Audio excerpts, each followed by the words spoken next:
Ecosystem ecosystem term है वो एजी Tansley ने दी थी। Consist of two words.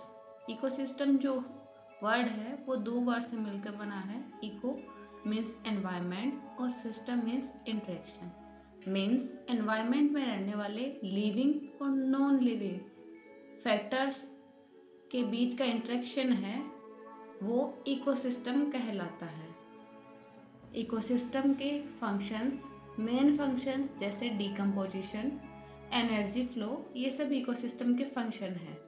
Structure, ecosystem के कंपोनेंट्स कौन कौन से हैं। इकोसिस्टम दो कंपोनेंट्स से मिलकर बना होता है, एबायोटिक फैक्टर्स और biotic factors. Abiotic factors means non living. जो भी नॉन लिविंग फैक्टर्स है एक एनवायरनमेंट के, वो उसके एबायोटिक फैक्टर्स कहलाते हैं। जबकि जो भी लिविंग फैक्टर्स है एक एनवायरनमेंट के, वो उसके बायोटिक फैक्टर्स कहलाते हैं। एबायोटिक फैक्टर्स को दो पार्ट में डिवाइड किया गया है, क्लाइमेटिक फैक्टर्स और एडेफिक फैक्टर्स। क्लाइमेटिक फैक्टर्स के एग्जाम्पल हैं रेन, लाइट, विंड। इस तरीके से जो भी क्लाइमेट के अदर फैक्टर्स हैं वो सभी इसके अंदर आएंगे।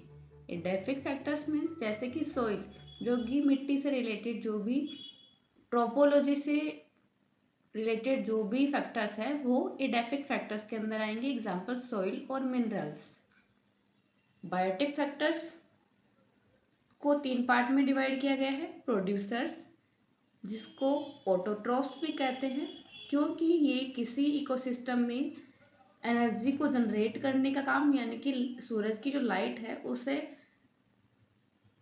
फूड बनाने का काम करते हैं, इसलिए इनको प्रोड्यूसर या फिर ऑटोट्रॉफ कहते हैं। एग्जाम्पल है ग्रीन प्लांट्स। उसके बाद में आते हैं कंज्यूमर्स और हेटेरोट्रॉफ्स।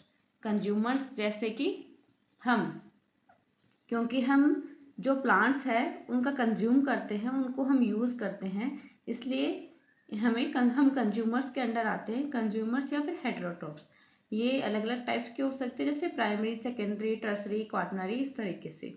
और लास्ट है डिकम्पोजर्स। डिकम्पोजर्स जिनको सेप्रोट्रॉफ्स भी कहते हैं। डिकम्पोजर्स नाम से पता चल रहा है कि डिकम्पोज करेंगे, जो भी मरने के बाद, जो हेटेरोट्रॉफ हो चाहे ऑटोट्रॉफ हो, इनके मरने के बाद जो भी डेड मटेरियल बचता है उसका डिकम्पोजिशन करने का काम है वो डिकम्पोजर्स करते हैं। एग्जाम्पल है इसके bacteria and fungi. Thank you.